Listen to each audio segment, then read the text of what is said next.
Well, I'd like to welcome everybody to July's Happy Hour. We're going to continue talking about youth services.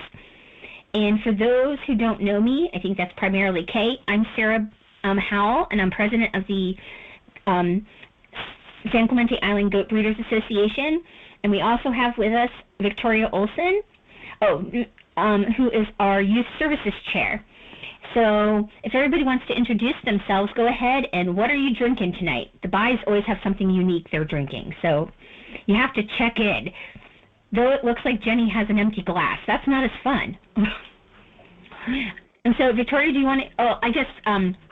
Introduce myself as the president. We are in Virginia, and we've been breeding since 2008. So, Victoria, do you want to introduce yourself? Hi, I'm Victoria. We're in Ohio. We really just started breeding this year, but we are super excited about it and really want to get our kids and youth involved to make this breed continue to grow. Yay! Erin, Jenny, do you want to introduce yourselves? Sure, Jenny and Erin. We're in Minnesota.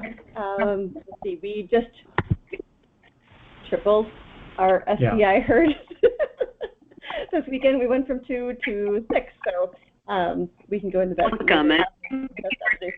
Conferencecall.com. So we've only been not technically breeding SCIs, but people around the world for free. There are 5 participants in a conference. The recording has started. There are 5 participants in a conference. The recording has started. There are 5 participants in a conference. The recording has started.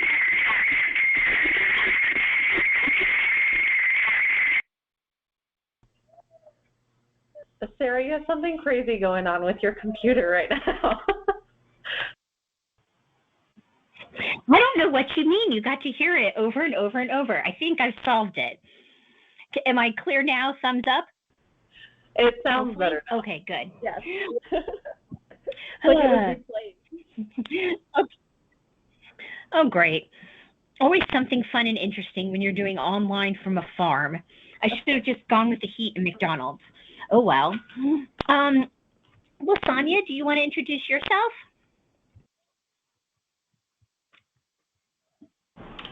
Yeah, my name's LaSonia Luther, and I actually used to breed a long time ago, like early on, before I had to leave my farm.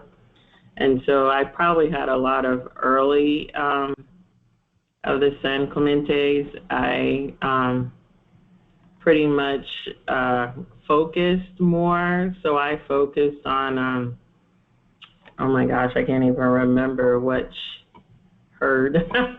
I can't remember, but Caloris. I used to have Caloris and a lot of the earlier San Clementes from Elizabeth.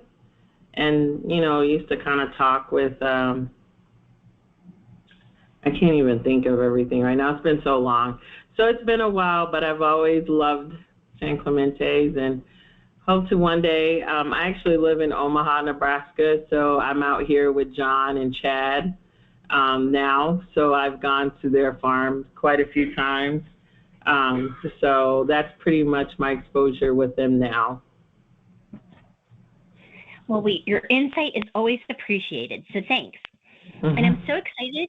We have a new member joining us tonight, Kay Rivers. Kay, do you want to introduce yourself? Sure, yeah. Hi, I'm Kay. I'm from Cotati in California. It's Sonoma County.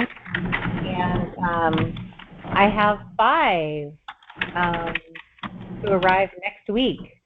So I was super excited that you guys were having it this week because I have like a million questions. I have chickens, but I've never had goats before, but I'm really love what you all do, and I'm really excited to be joining you. Well, welcome. We are always so excited to have new people joining the group. Yay! Thank you. All right. Okay, so let me see. All right. Can everybody see the agenda? Yes. I can't see you. Okay, perfect. All right. So, any news from around the well, we heard Kay's wonderful news and we heard Aaron's news. Anybody else or? I leave tomorrow morning to go to New York to get more San Clementes as well. That is awesome. Yay! Let's see. And any SCI GBA news? If you haven't submitted photos yet for our new cover photo, this month we're going to do a cover photo with our youth and projects and stuff. So make sure you comment and get those up. Oh, and before I move on, I see George has joined us. Hey, George. Do you want to go ahead and introduce yourself?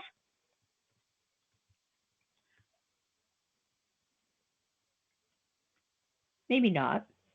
George is on mute. Okay, we'll come back to George. All right, so I thought real quick, I think tonight we're really going to, since it's part 2, we're really going to focus on sort of like how do you tackle approaching 4-H to get SCIs included in projects, and then what resources does the association, or what resources do you need from the association in order to pursue inclusion of SCIs? And more importantly, what resources do our youth need? So once, hold on. Let me scroll back up here. So just a refresher, and Victoria, Jenny, Aaron, if I forget anything or you have any additions, please interrupt. And if you missed last month's happy hour, it is on our YouTube channel, so you can check it out to, sort of get the first part of this. So the types of youth programs we've been looking at are primarily 4-H. We also have a Future Farmer of America member who's also a 4-H'er, and she also is a Girl Scout, and she's working on her, I should know the name of it. Is it a Golden Project? I wasn't a Girl Scout, but like the big overall project, and she's looking to use SCIs. So, George is with us. Before I continue, George, did you want to introduce yourself or wave hi?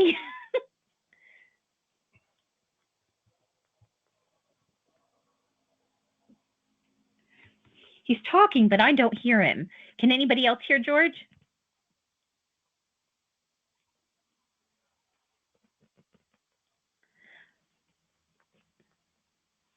Or am I the issue?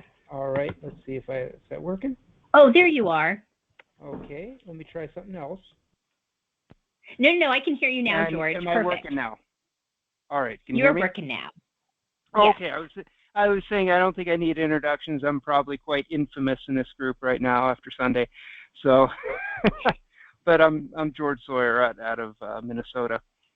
I for a while I had 12 San Clementes. I still have them. I just misplaced them. But they're coming home soon. I'm going to deviate for just a minute. I already told Aaron this story, but for those who are newer to the group and don't know, in the early 2000s, SCI interest was renewed by a woman named Leslie Edmondson, who we have since lost to cancer. And Leslie lives close to me, same county, and she reported her herd stolen and posted frantically everywhere, anywhere she could think of, like, these goats were gone, if anybody sees them, butcher shops, everybody, Craigslist. Well, I'm on Facebook about 2-3 weeks later, and on the community board, somebody posts a photo. Somebody has a herd of goats grazing on the median of Interstate I-66. Leslie's goats weren't stolen. They had jumped a fence and were grazing the interstate. and I knew before she did, but because she wasn't on Facebook, but just put it out there. Stuff happens, even to the best, and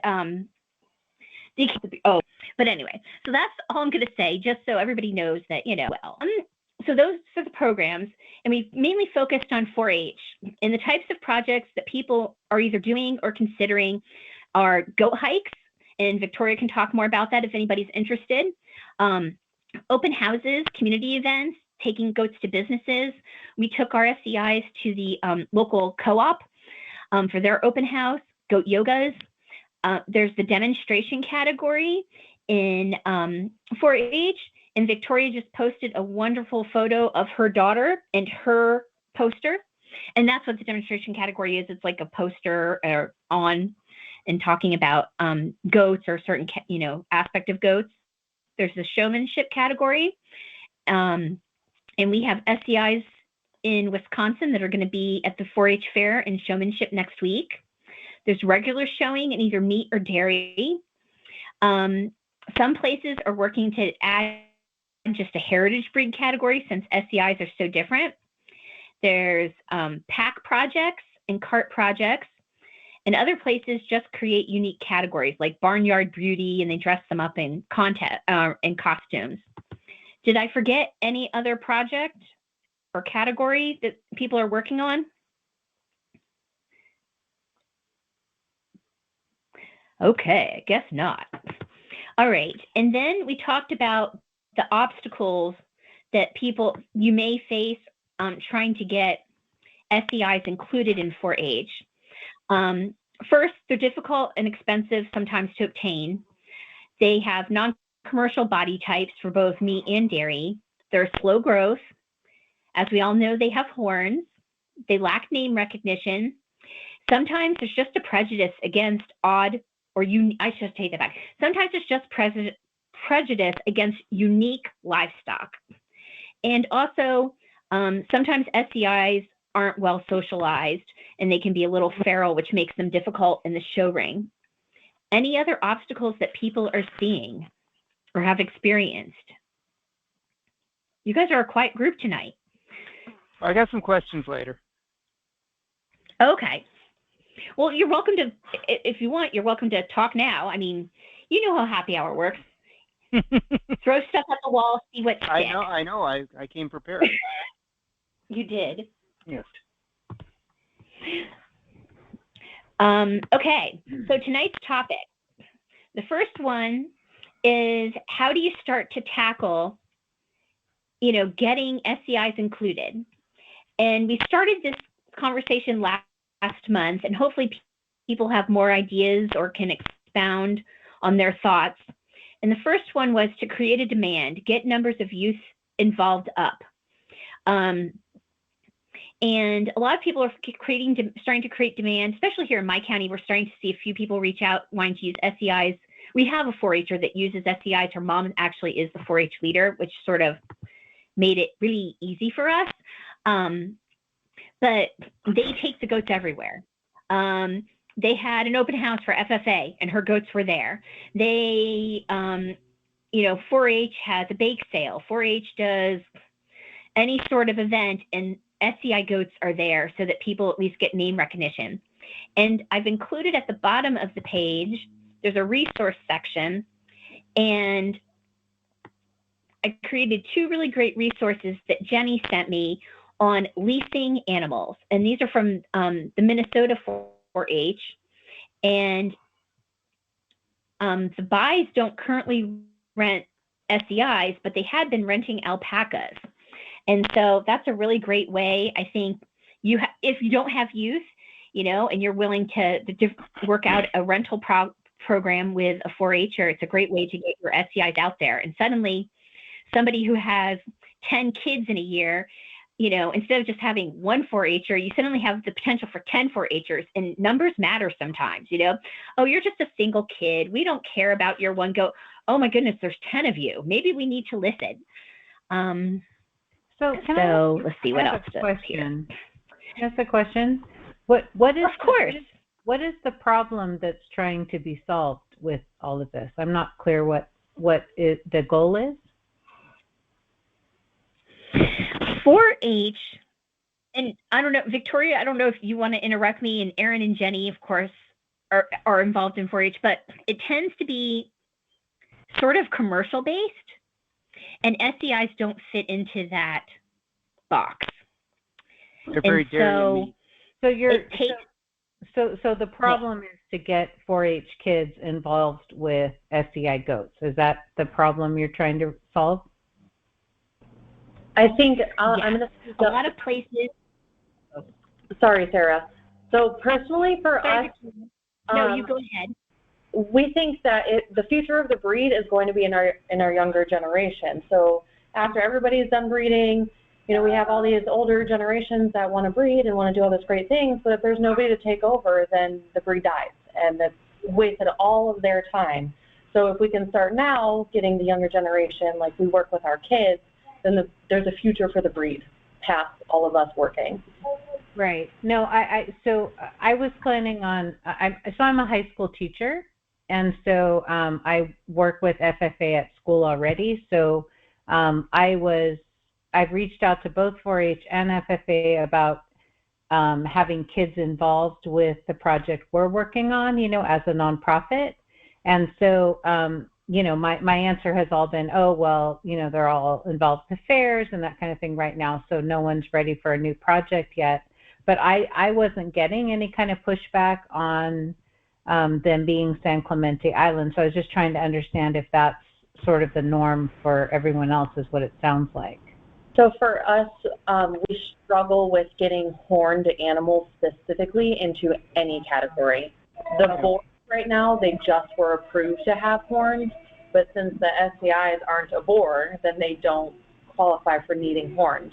And this is something that I wanted to touch on later, is maybe the Breeders Association could make a statement saying that this is breed standard and their horns must remain intact, just to help some of us out who need to have all the evidence that we can have to support having horns. And then the dairy goats cannot have horns, period. And so we're not willing to disbutt our San Clementes. Okay, and is that a breed association position about the horns?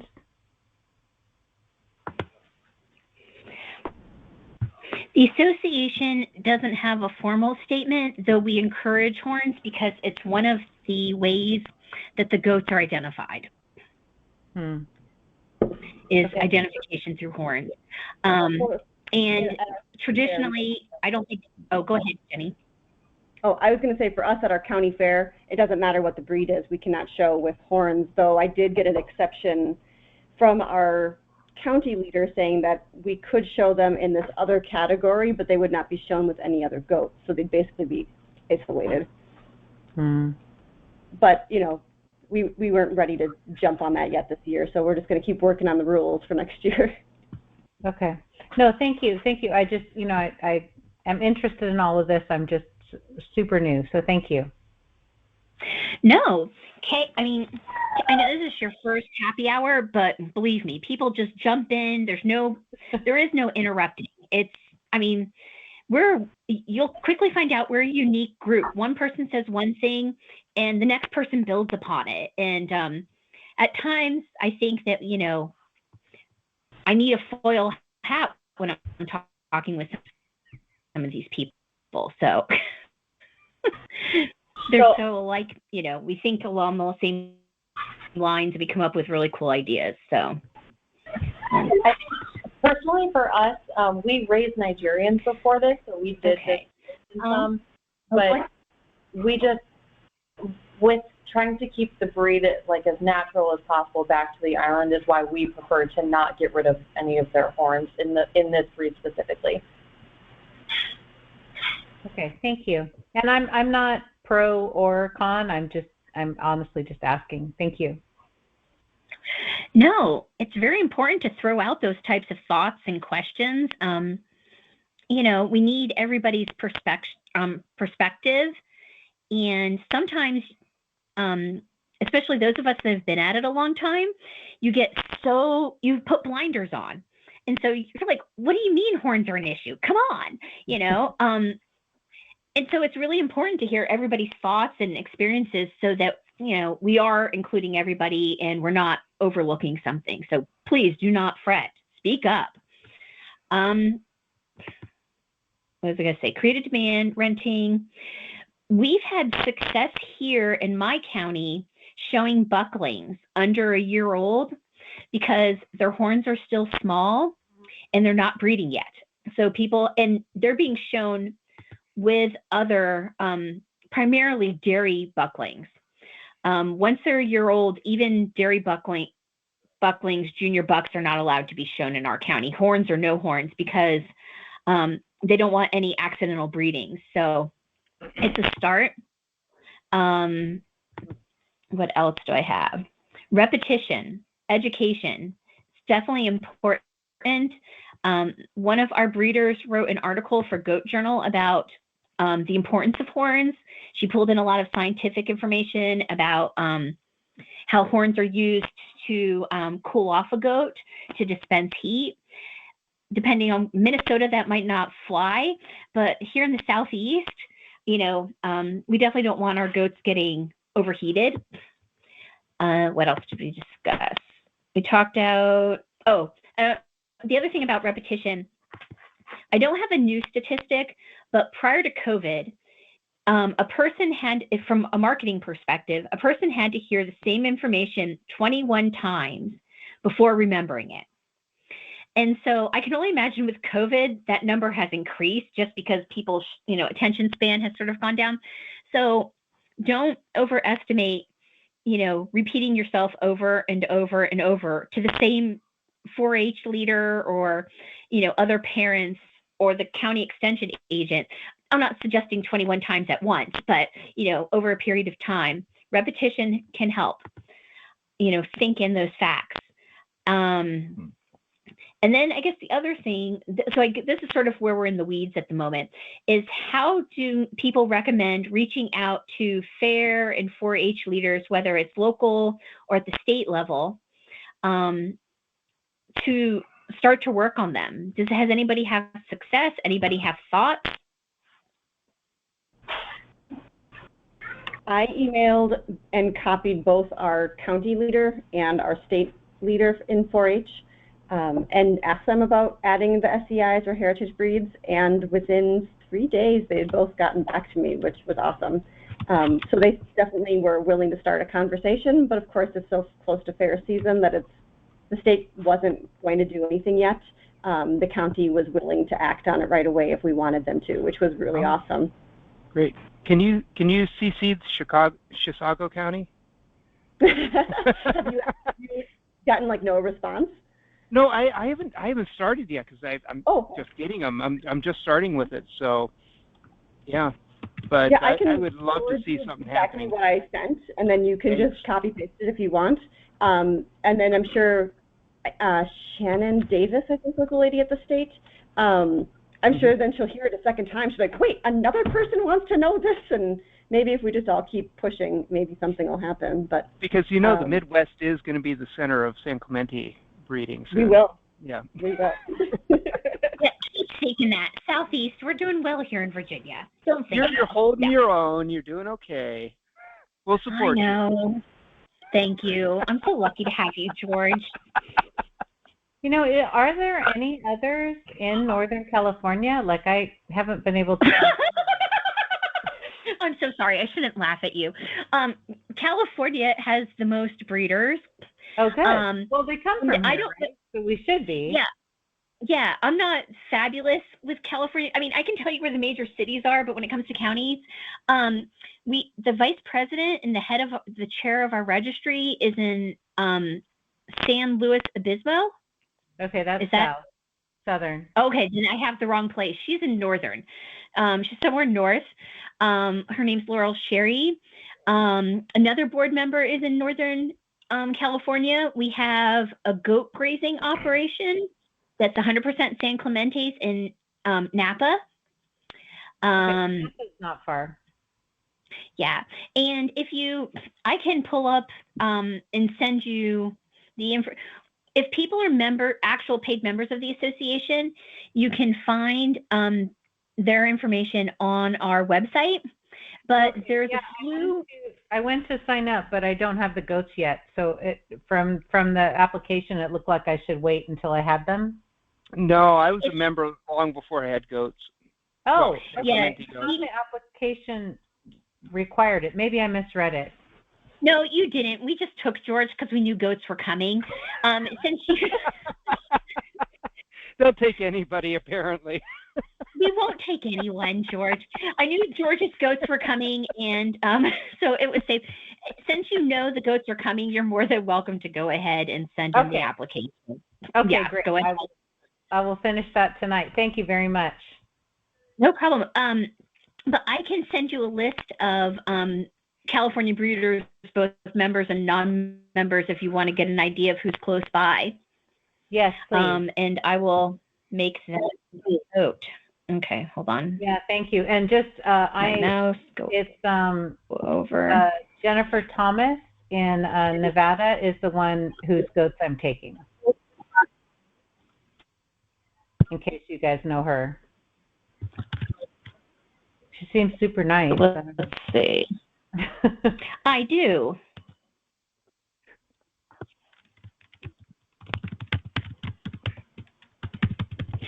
I write my notes up here so when I go back through, I will remember.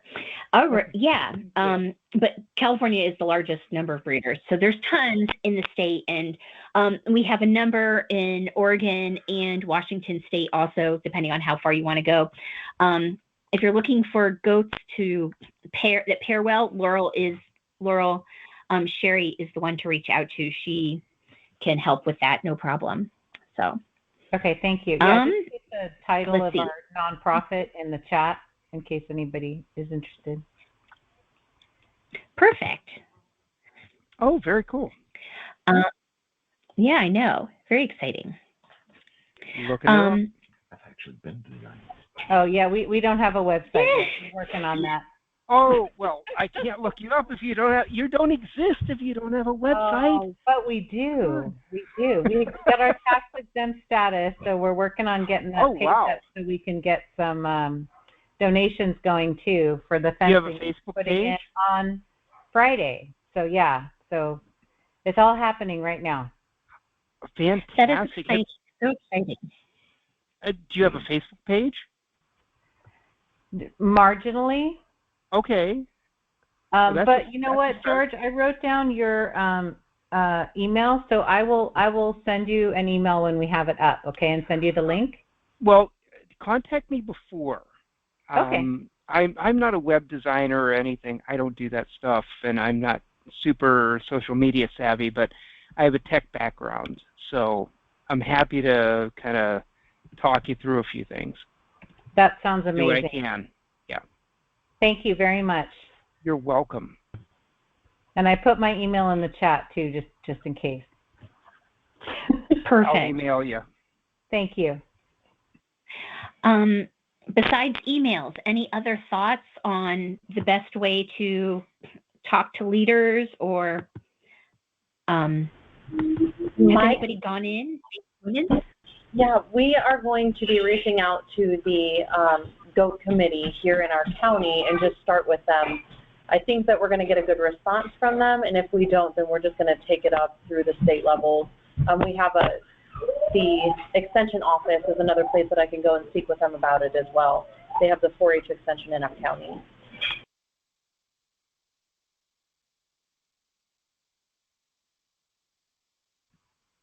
Yeah, I mean, when I think because I'm a high school teacher, I thought it would be nice to get some FFA or 4-H kids just involved in the raising of the goats. And so I just went on Facebook and looked at the local charters and kind of drilled down from there. Like I said, everyone basically gave me the same response, which is it's fair season, talk to us in September. But aside from sort of been delayed, I haven't heard anything negative at all yet. Hopefully won't. But Facebook was helpful to figure out like who to contact, who the people were. Yeah, to piggyback on your program, something that we, with our children leasing llamas, actually not alpacas, but they're in the same program. We've started like surveying some of the kids that we know, like if we were to lease out our goats, would you be interested in showing our goats? And the kids at least seem interested. Whether or not we can get the parents to commit to it is a whole other story. But that's something that you could consider doing too, is letting the students train them to lease them, to show them, and in addition to whatever your academic programming is. And so you can make that as short of a term as you want, depending on what your fair season looks like. Since you're new, our llama program starts in March approximately, and then runs through September. So just for a ballpark for you. Another way to... Can I just clarify, when you say lease, do you mean like they take the animal to their house? They never leave the farm. The student comes to the farm, works with the animal during the designated time, and they just sign a contract saying basically that they have permission to work with this animal and show it during the specific shows. Okay. All right, great. Thank you. It's a good deal. It works out. Yeah, it sounds like it. It really is. Especially since I didn't want to buy... One caveat. What's the caveat?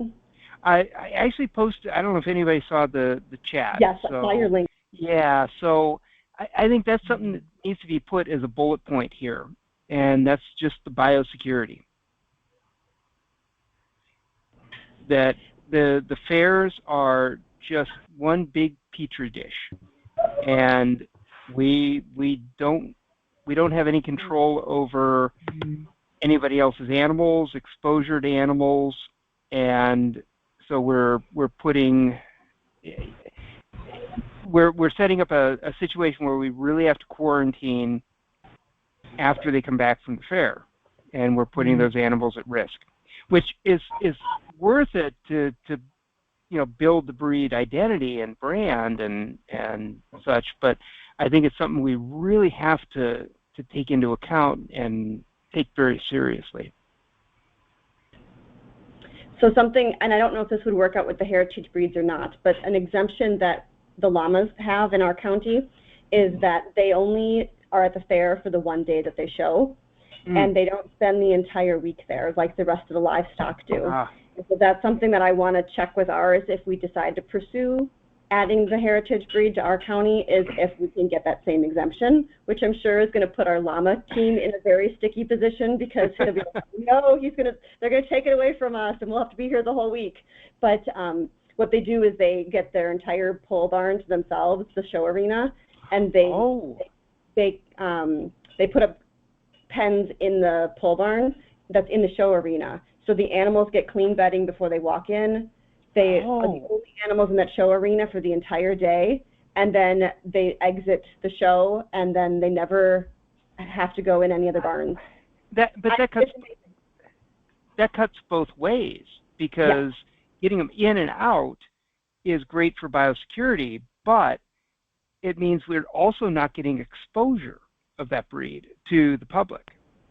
So we're not getting to promote that breed. And are there ways that we could work with biosecurity protocols? I mean, the fairs just aren't set up for that. I mean, these are 150-year-old institutions. They didn't know germ theory when they built these things, right? I don't think they still know germ theory. Wait, we're recording, aren't we? You can nix that out, right? But it's kind of true. Is we really have to think about, we've got to promote the breed, so they've got to be there and be seen, but we've got to follow some kind of protocols that protect the animals at the same time. This idea of putting all the pens right next to each other, everything shared, that's not going to cut it with rare animals. And if nothing else, we have to educate ourselves about quarantine afterwards.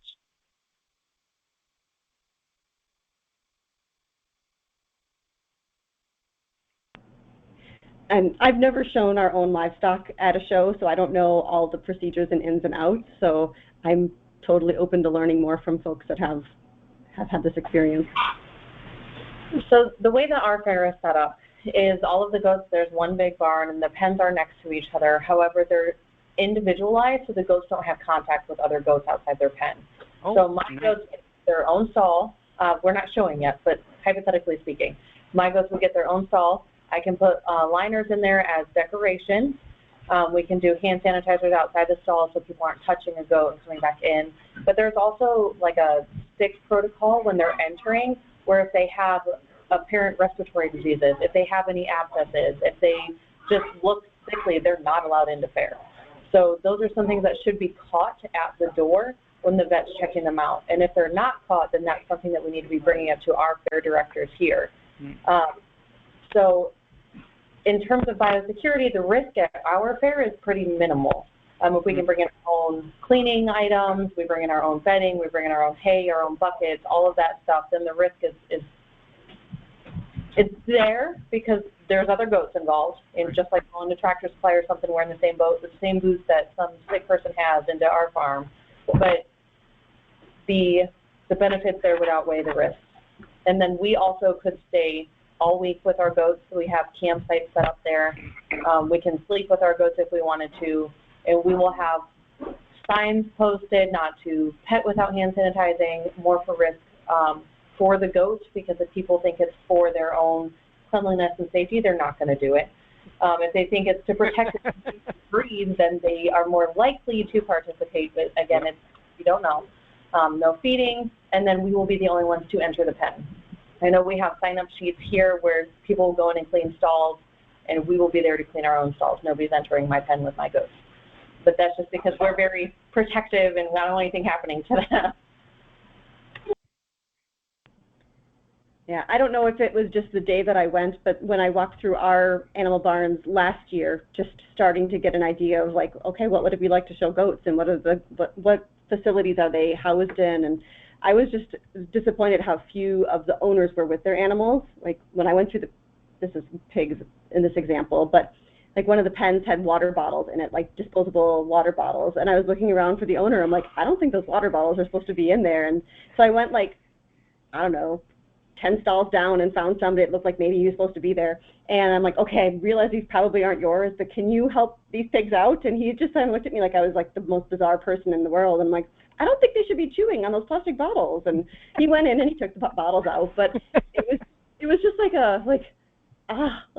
I would never leave my animals. I would be so paranoid. But this guy whoever owned these obviously was very comfortable with the situation. Yeah, even so, like our cows specifically, when you walk through our cow barn at the fair, there's people sleeping in little setups down there and sleeping right next to their cows. Like people, at least in our area, are very, like they want to be with their animals all the time and make sure nothing happens. And we had a cow calf at the farm, at the fair last year. Sorry. Okay. Well, I think that's the point, is that everything is so different, and we've got some that are very aware, some that aren't, and even within the same fair, some that are aware, some that aren't, and it's going to be a risk for a breed like ours, which is, as I'm keenly aware right now, hard to replace. And it's a good opportunity for us to maybe do some internal education about biosecurity and quarantines and so forth. Victoria? Sorry, I just jumped in. No, it's fine. We just had a cow calf at the fair, and they were able. It was in the middle of the night. They were there sleeping with them. So our fair is very open to people staying with them. Mm-hmm. That's all I have to say. Oh, good. I'm sorry, guys. My internet conked out for a second, so if I missed it, I highly recommend checking out a thread from the past week by Marie Elizabeth Brown in our group. She specifically asks about biosecurity, and it gives a lot of opinions, and it gives some resources. There's specifically a resource written for 4-H for biosecurity, and so it's a great place to check out. And we also have some veteran show people, both sheep and goat, that added their thoughts to it. And I will say, when all is said and done, she registered her goats for the fair. So I think we answered some really good questions, and definitely check it out. And if you have additional thoughts or questions or concerns, speak up. We do have at this point still rare goats, and so nobody wants to have to lose one or somebody to get sick. Lasagna, your hand's up. She's so polite. You don't have to put a hand up. Just speak up. Go ahead. I probably want to come at this. I know I'm new to this, but I've been really looking into it a lot, and I know quite a bit about the San Clemente. But I'm a BIPOC farmer, so I have really been looking, and I actually am 4-H out here in Omaha. And something I've been really looking at is potentially exposing BIPOC youth, because they don't have any exposure with goats or livestock or animals in any form. And I just see it as an opportunity to possibly open a door. And the San Clemente, like out here, like John and Chad and them have a huge, they have the largest herd. And so I know they're interested in milking goats and things like that. I'm just starting to get peak interest of, young people, families that are kind of interested in this growing movement of self-reliance, of just getting to know. Kids don't know anything. And so honestly seeing the San Clementes possibly as an opening, an introduction to their first goats, because they honestly have no idea. They're used to, most of us, we're used to the common breeds and everything.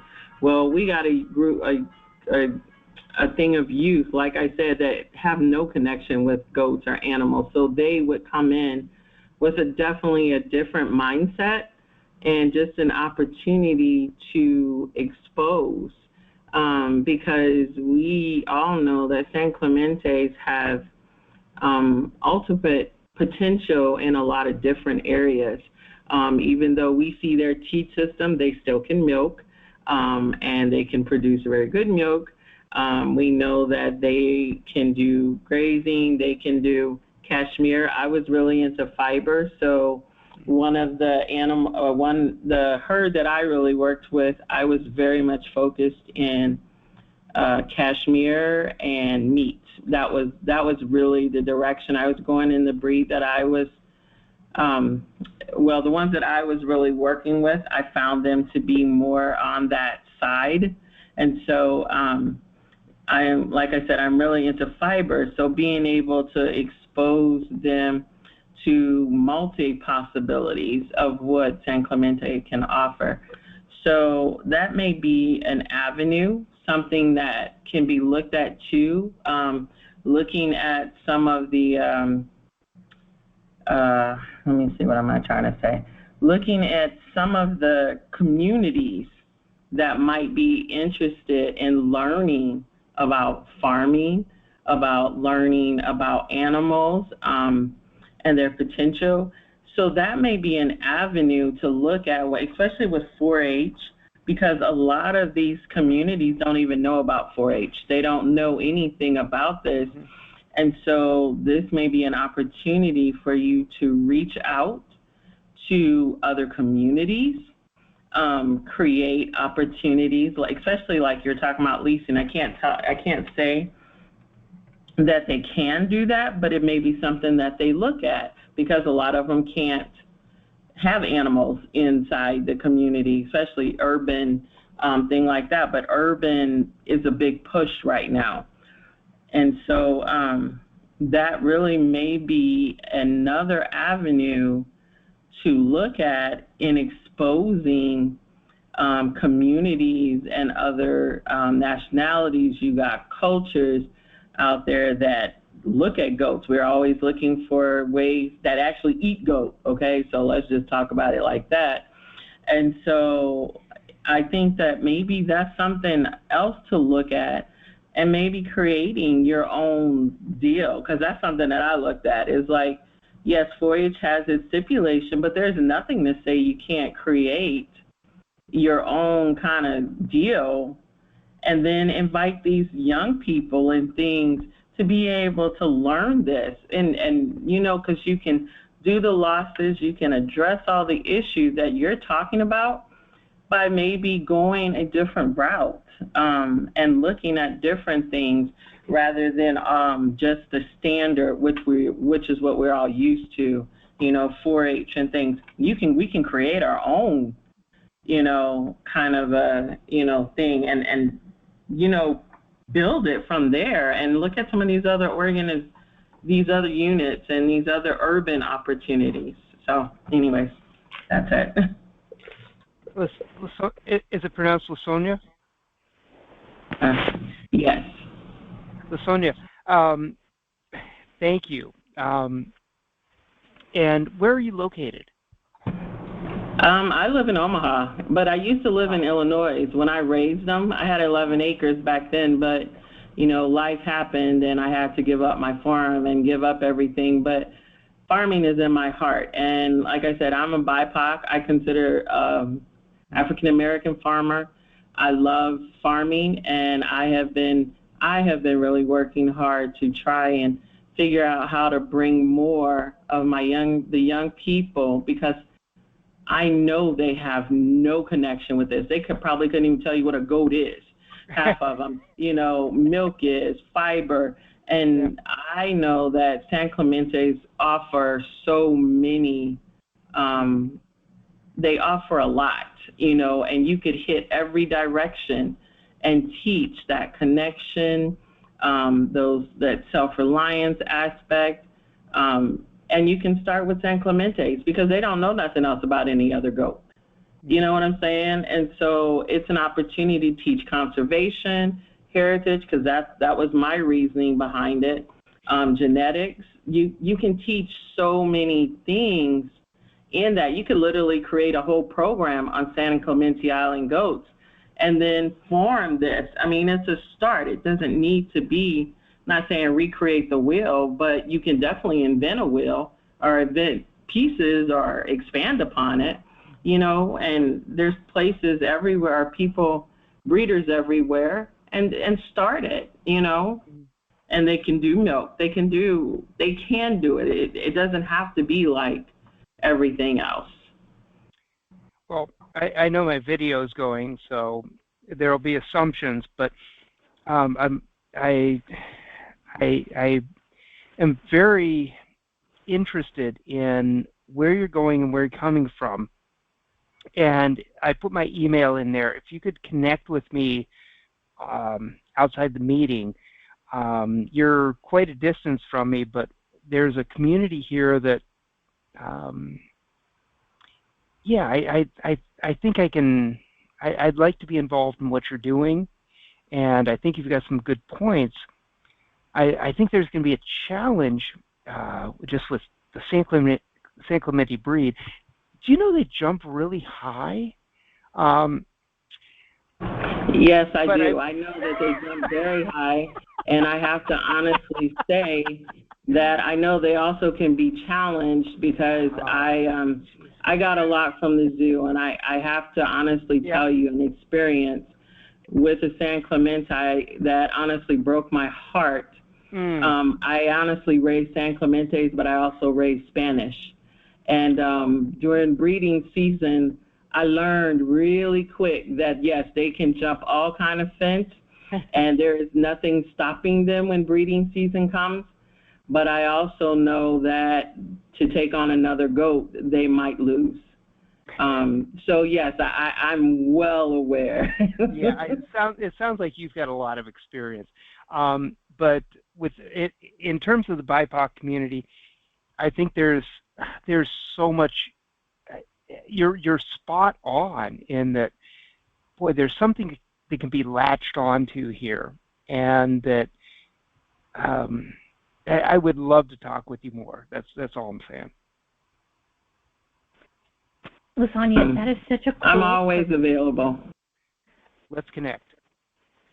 And I'll say too, sort of outside the realm of youth services, but along Lasagna's realm, a good place to check out is some of the beginning farmer programs. Here in Virginia, we have an amazing the Small Farm Project. It's based out of Virginia State University, which is an 1890 land grant, if anybody's familiar with them. And they really are pushing education in niche farming for not just small farmers, but with a huge push on minorities.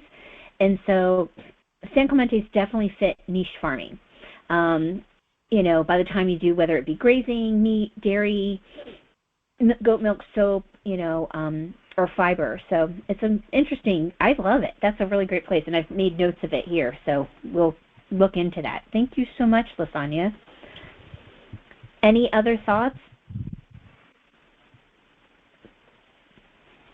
All right. Okay, biosecurity. I added the opportunity, well, I sort of did some keywords for what Lasagna said, and I'll go back and put in a better explanation.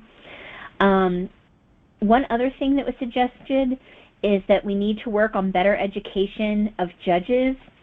It's my understanding FFA specifically has like judging teams that compete nationally, like on how well the teenagers judge different types of livestock. And so I guess because we now have an FFA member, San Clemente breeder, that was one thing that jumped out at her. It was like, they would look at my goat and be like, that goat sucks, you know, because it doesn't meet the qualifications that they've been taught are, you know, fabulous for goats. And we all know that's just wrong.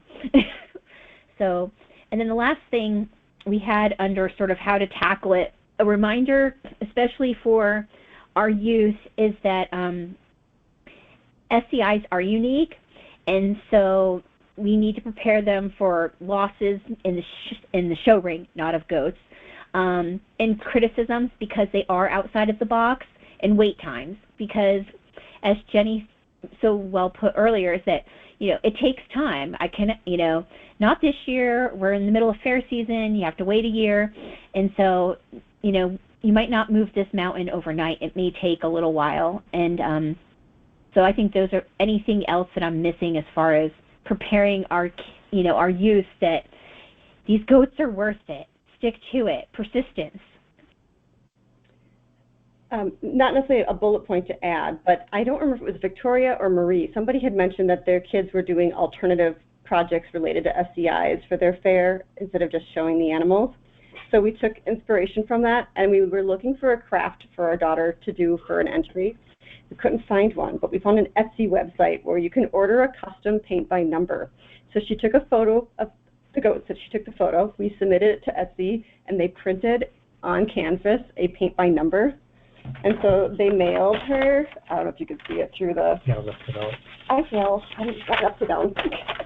They mailed this like line with all the numbers on it, which was also printed on canvas. But here's her painting. Oh, wow. Whoa. That's amazing. Look at that. Are you going to auction that? It is really cool. It is so amazing. So she's 12. That's beautiful. Is I think it's like 18 by 24 or something like that, maybe a little bit smaller. It's super cool though. So, that's so cool. You'll have to share that link to the Etsy thing because that's amazing. That is definitely the photo. Oh my God. I want whoa. that. Mine would look That's like Georgia and Paisley. sticking out of a head. Georgia Paisley, our original SCIs. So it's pretty cool. We were just proud of her.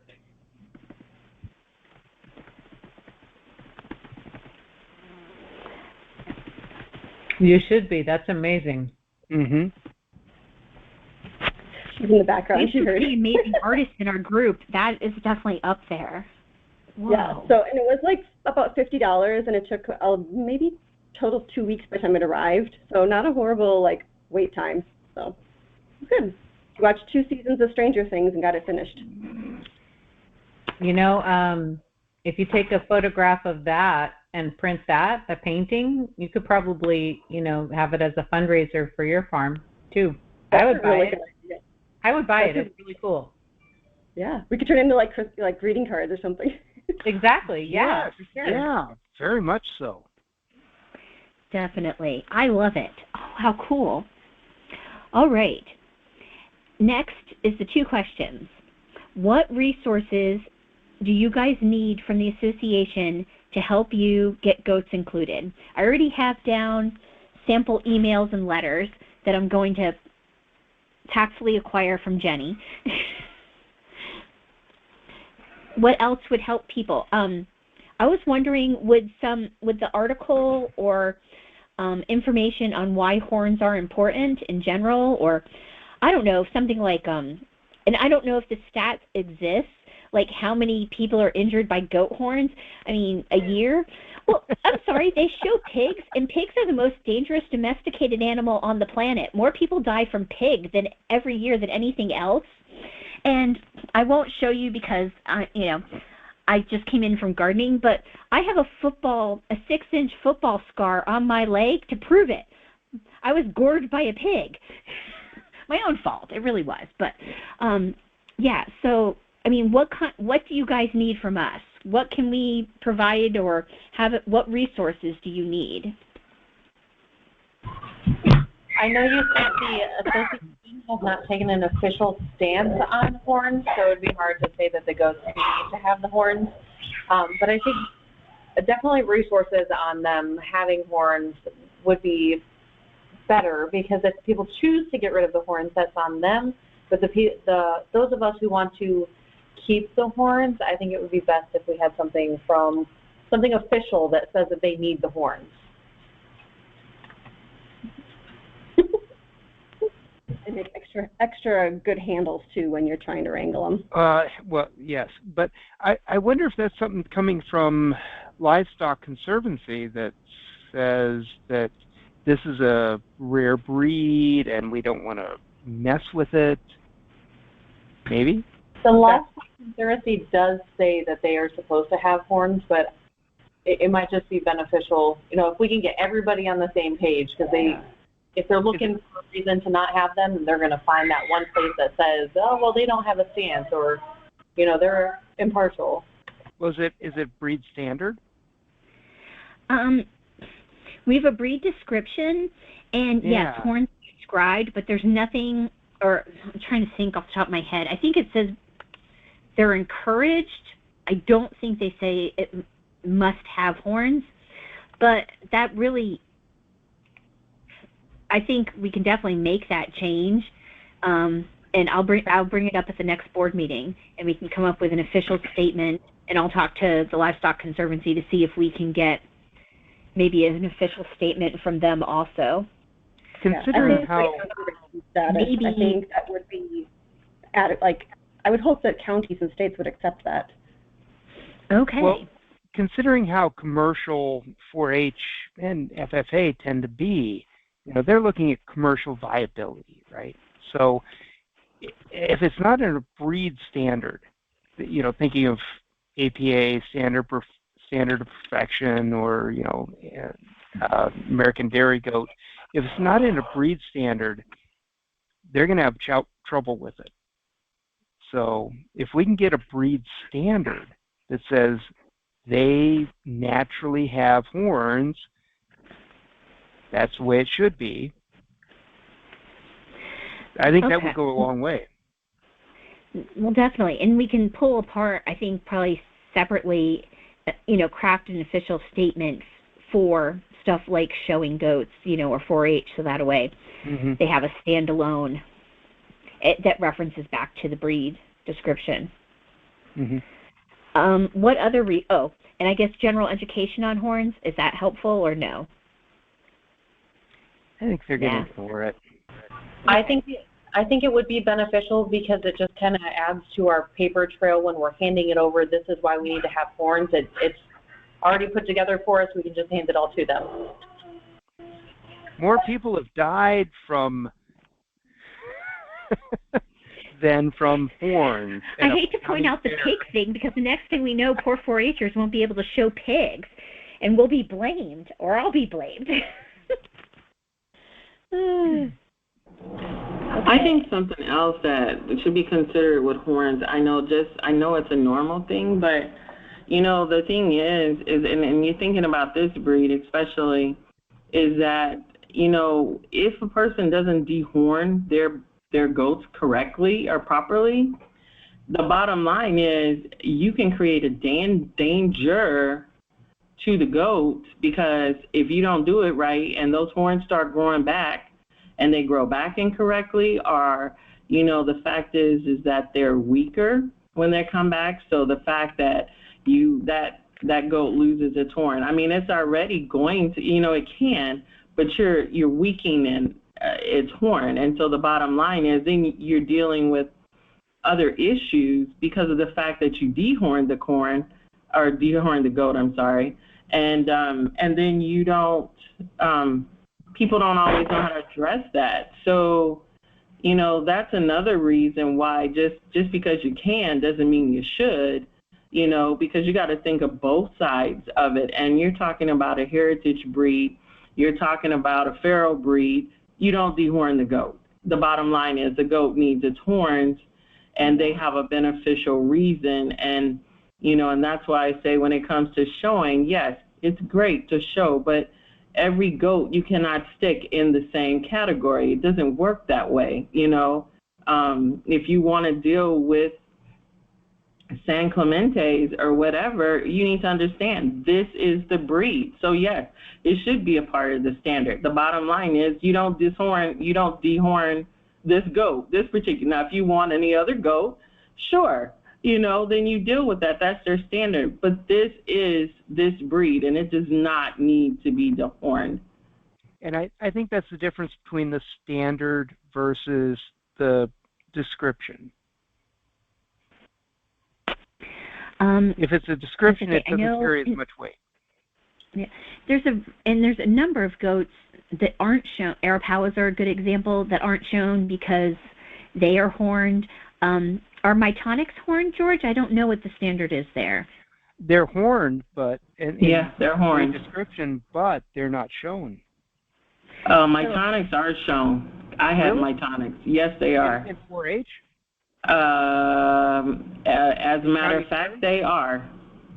Oh, they are shown. Okay. Because I had a registry. I raised Mytonics too, and cool. So I have seen them, and yeah, they can have horns too, but they put it in a other class. I think it's not in a dairy, so they're not shown as dairy, which usually it's the dairies that need to be dehorned. But I think they're more in a meat class.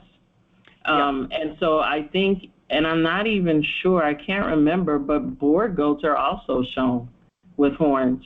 The boar goats are shown. They have the exception there.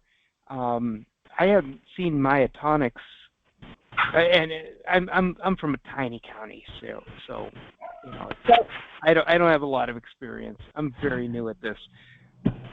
Our fair, the boars just got the exception to have the horns, but the Mytonics are still not allowed to have horns, and they need to be disbudded before going to the meat class. Yeah. Okay. Well, it has been a really long time, but when I seen them, they were shown and they had horns. I think it's probably jurisdictional. There might be a lot of difference. Huh? I didn't hear you. Sorry. Okay. Us personally, it might just be our area, but the Mytonics in our area are not shown with horns. Like I said, they just approved last year actually for the boars to have horns. And that's what I was going to say. Is that I think it's a lot of jurisdictional issues. I think every state can be different, as Sarah said, and I think it's going to just be.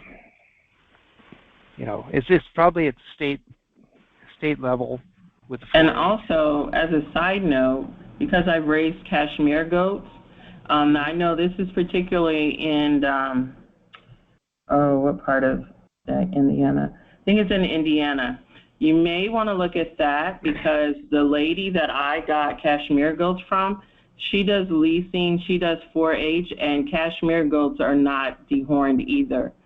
So that may be, so it might be a matter of looking at some of these other states and the things that are allowing these horn goats and seeing what it is that is allowing that. But I know for a fact she leases, she does 4-H, and she does cashmere goats, and they do not dehorn them. LaSonia, are you, in your situation in Oklahoma, are you rural or urban? I'm in Omaha. Omaha. So sorry. So you're urban, pretty much. Actually, I live in rural. Actually, I live in Iowa now, but I do a lot of the work that I do is in Omaha, and that also is where Chad and them is in Omaha. Well, they're in Gretna. And so, honestly, it's a fight right now just because, like I was telling you, working with BIPOC, I chartered a 4-H club, but I am unable to get any of the youth in it right now. So that is the biggest push, is trying to get them to the table because it has to be more local. There is an organization called the Malcolm X Foundation that has a lot of land. So that is something that's potentially looking at that. So for me, honestly, personally, in addition to the breed and the horns and everything, I hope there's some information out there to exactly what is the requirements now to hold and how many go, because we know that they do like to jump. So I hope there's some information out there for setting up for San Clemente Island goats now, so that when I honestly meet with them, I would love to be able to present this because they're looking for opportunities to build and things. So, so I don't really know too much about Omaha's deal because, 4-H, because I haven't participated too much with it because it's a lot more with cows and everything, not much with goats. So I don't know out here. I more or less knew Illinois and just the places that I've kind of dealt with. Mm-hmm.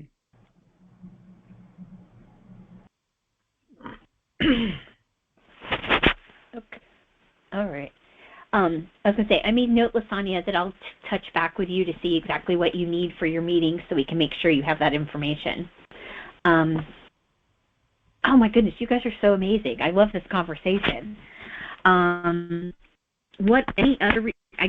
think for a lot of us, or a lot of places, horns are a big deal. If you're showing it as meat, in some places it doesn't matter, but of course SCIs, one, people don't want to butcher their SCIs a lot of times because they'll go to auction, or two, let's face it, if they think a boar is, grade A prime, how do you compare our little goat, which, grows 3 times slower and has a different body composition? It's really tough. And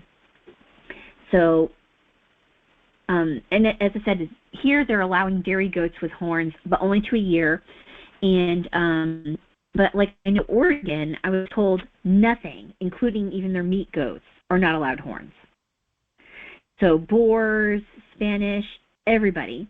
So I do think it's tackling it state by state, area by area, to try to, get these goats in. What other resources? Or should I move on to the next question?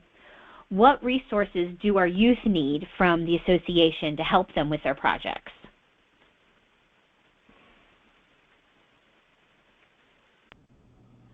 Well, our daughter is very self-motivated. Our son is not. So getting him to do a 4-H project on SCIs has been very challenging. So I don't know what would motivate him, and I'm not saying it needs to be cash or prizes. It's just something that will help them find meaning or some fulfillment beyond just mom saying to do it, I guess, is maybe something that would help, because he still has not done his project institute on Saturday. Really easy to do some kind of recognition.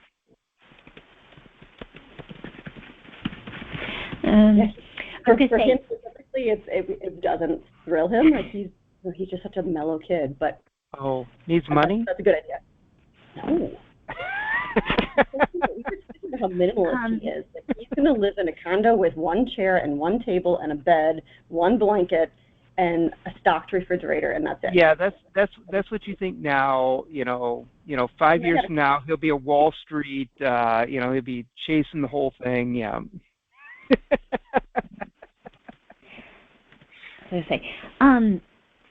We breed silver fox rabbits, which are also a heritage breed. Mm-hmm.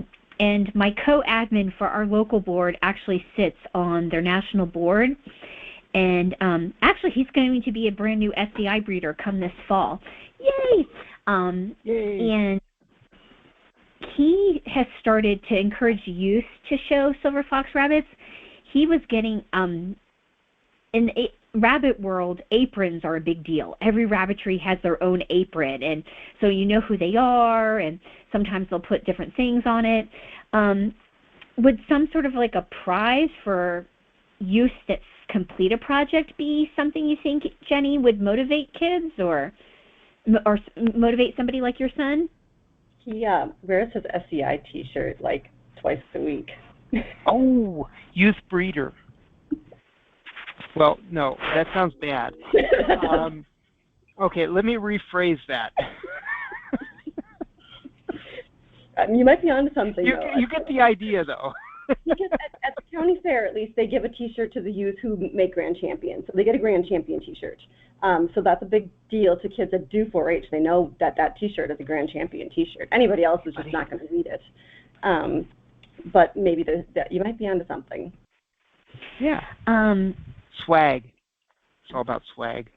Exactly. I know. That's what I put. I was like, sorry. Or I could put merch. Oh, that. Merch. Yes. I know. My husband cringes at that word. He's like, "Oh, don't say that word out loud." Plushies. I was going to say, Marie, who is our fundraising chair, we've been going back and forth with between the two of us and our various gizmos and gadgets in our craft rooms. We were debating customized, like embroidered T-shirts or printed T-shirts that could be done per individual. I mean, would offering something up so, your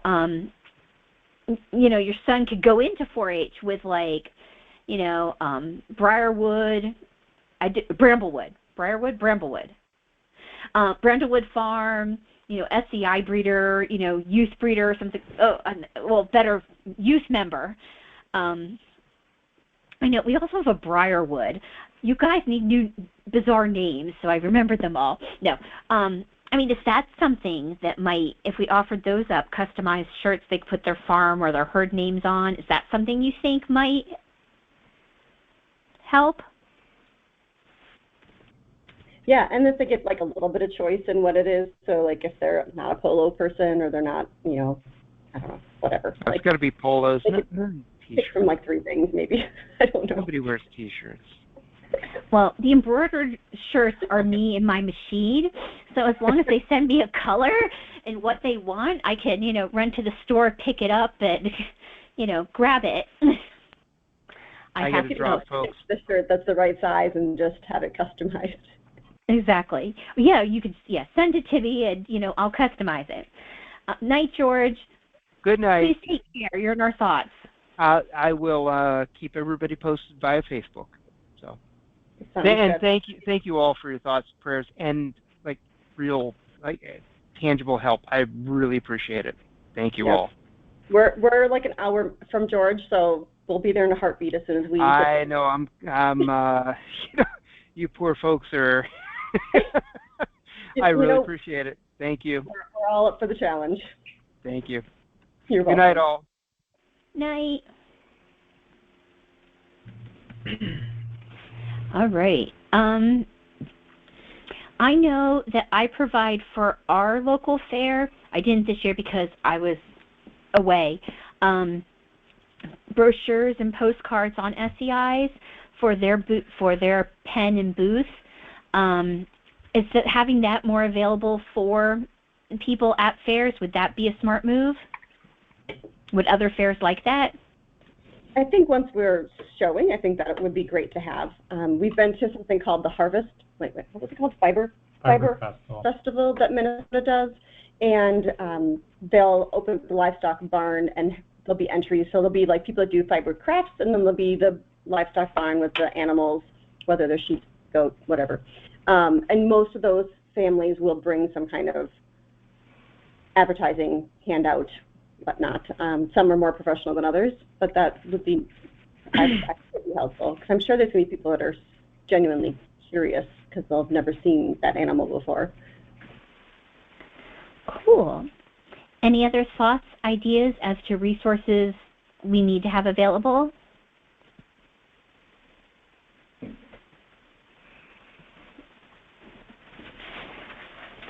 Well, that is all I have. Does anybody else have any questions, thoughts they want to share? So I guess I'm wondering if there's someone who's open to me asking my million questions outside of this. The million really what I'm putting up the perimeter fence like Friday and Saturday, and I'm just really confused about the inside part, like separating the does from the bucks, and like not having the dad mate with the daughter and the half siblings, and like how all that works. So is there someone on the call that I could speak with another time about how to configure the space? Definitely. If you want, I can end the recording and we can stay. Anybody who wants to stay on can chat, or if you want to do it another time. Whatever works best for you.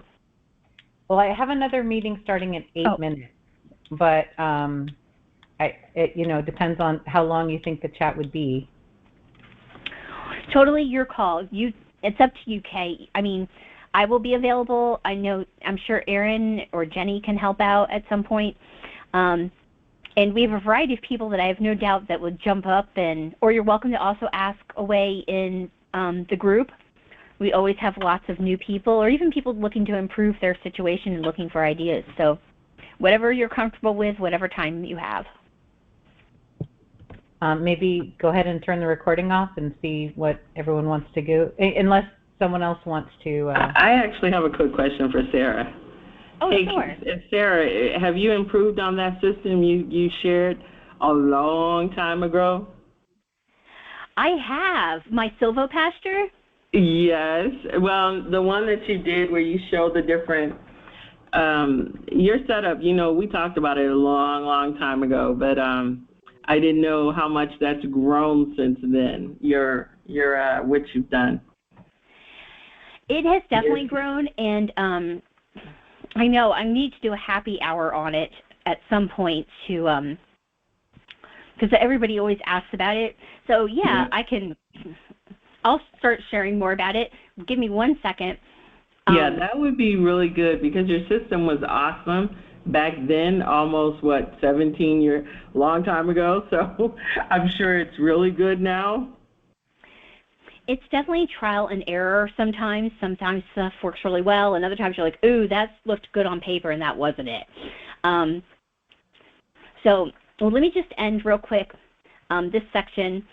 That I will be putting together the resource list in our notes, and it will be available on our website, and I'll be downloading the recording, and it can be found on the association's YouTube page, and I'll make sure to post the links to our page. So I want to thank you guys so much for coming out and talking about 4-H and youth services. I know it sounds corny, but the youth really are the future, and if we can start them early learning about SCIs and hooking them, hopefully they'll grow into, breeders who want to stay in and continue to breed, or at the least have an appreciation for heritage breed and endangered livestock as they grow older. So thank you, and I'm going to stop the recording now. Thank you. It was nice meeting everyone. Bye. Thank you. Bye. Okay. So now Go I have ahead. 5 minutes, so I think I need to drop. But she was pointing to you, Erin. So are you open to getting together another time? And like I can tell you, we have a 57-foot by 20-foot like rectangle, And on Okay. one end, I was going to put the enclosure, like a 20-foot enclosure. So there's only going to have 3 sides of fencing, and then just the one as the enclosure is like the back. Yeah. But, you know, again, I'm really kind of swirling around, you know, what, you know, how many dividers do I need, and where do I store stuff, and, you know, just like all that kind of stuff. So if, is there any chance I could, you know, follow up with you maybe tomorrow, or I don't know what your schedule's like. Yeah, we can definitely make something work. I'm just opening up my calendar. I have a big space between my morning and my afternoon, so even midday is actually pretty good. Okay, and where, so I'm in Pacific time? Yep. Excuse So I'm me. in the Midwest, so I'm in Midwest. Minnesota. So I'm Okay. central. Okay, so mid. So So can I, what about this? Can I, let me just look really fast here. The 26th, 27th. yeah, you can message me on Facebook Messenger. Oh, okay. My email's Okay. on there. Okay. So I will find you and add you. I'm just under K Rivers. Okay. And yes, we do have a Katati Kids website, but it's not a thing yet. So don't like contact me there because it's really not a real thing yet. But yeah, thank you so much. I will send you a message. I'll find you on Facebook and I'll send you a message Okay. for my next meeting, or maybe right after my next meeting. But I will keep in mind you're in the Midwest. And don't worry about, like, you know, if your midday is early for me, that's fine. Yeah. I'm a high school teacher and it's summer now, so I'm used to getting up really early for us. So it won't, you know, midday for you will be great for me. Sounds I was going good. to say, and if you guys want, if you want face-to-face so you can do any sort of drawings or share screens, let me know and I can give somebody access to this account. And they're welcome to use it to chat, so. Okay, thank you. I do have a Zoom account too, so we could just. Okay, so.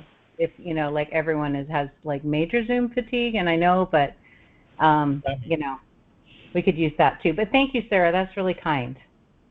No problem. Well, thank you guys so much for coming out. Awesome input and thought. And Kay, please don't ever think twice about questions or thoughts, or we really are an open group that thrives on brainstorming and collaboration and starting with half-baked, bizarre ideas and getting to greatness.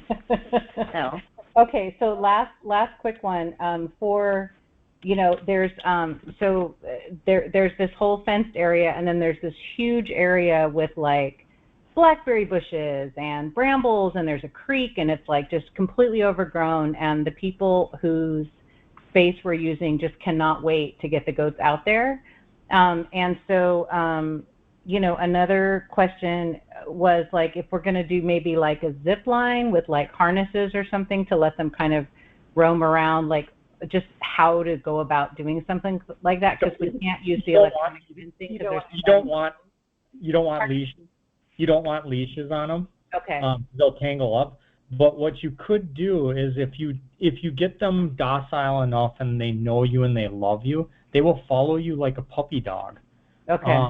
Chad, I had such a wonderful time down. I went to Chad's, which is Willow Valley Farm, and they have like, I don't know how many, 300 plus goats, and they follow him. And, you know, they're very skittish if you try and go after them, but under their terms. And so he's been doing this for years, and so he actually goes and walks them on like 100 acres. He's like a true shepherd, like. And I'm going to be sharing, Jenny and I are working on some Facebook posts, and we'll share them with the group. Okay. About my experience there. But I will automatically say a minimum of 5-foot fencing. Tall. 5 foot. 5 feet tall fencing. Yeah. For Oh, them. yeah. No, they are. We're doing 6 feet, actually. Good. That's even better. Yeah. Okay, so we'll talk tomorrow. Sounds good. Thank you very much. Thank you, Sarah. And thank you, guys. Have a great night. Thank you, Sarah. Bye. Thank you, Jenny. Yes, bye, Kay.